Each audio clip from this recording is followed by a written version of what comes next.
Well, my whole life has been about risk taking. I think initially I grew up in a sheltered neighborhood, and so there was not much risk to be taken. I'm going to school, where am I going to go?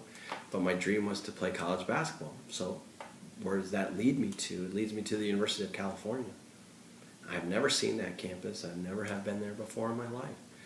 I go sight unseen because I have this dream, but I have to take a massive action toward that dream. I have to take a risk. I don't know what's going to happen, but I do know this: I can always go home. I can't always go out.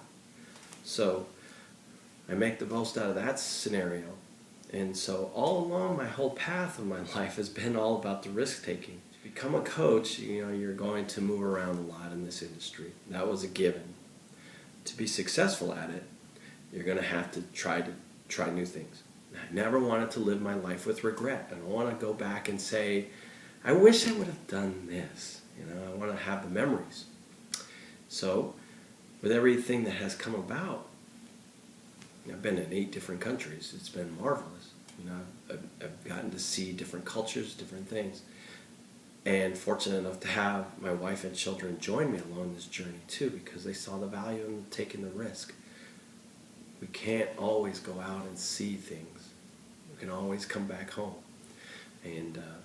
But I wanted to teach my children that taking risks is advantageous to them in their lives. Things I can't teach them and that they're going to learn in the classroom in a book. I can provide that knowledge. I can pay for that knowledge. But what I can't pay for is that experience of living abroad and seeing in their own eyes, experiencing history unfold in front of their own eyes. That's priceless. And that would only have happened because I took a risk. It's a calculated risk, obviously. It's based on my confidence of being successful and so on. But understanding that my spouse wanted to do that too. She saw the value in travel, and thankfully we're the beneficiaries of having our children have had that experience too, and myself. You look back and you say, well, just a young kid from South Tucson ends up coaching all over the world because I decided to pursue my passion.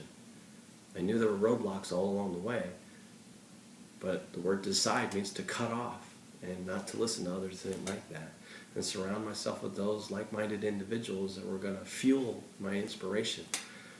Along the way, am I 6'8"? No, but I led the country in scoring in basketball. So I was dedicated to my craft. As a coach, I have had opportunities to go around the world, and I decided to take them. And because of that, I've seen the world and have been experiencing some tremendous journey. When I look back at my life later, I will walk hand in hand with my spouse and we will talk about memories and not regret.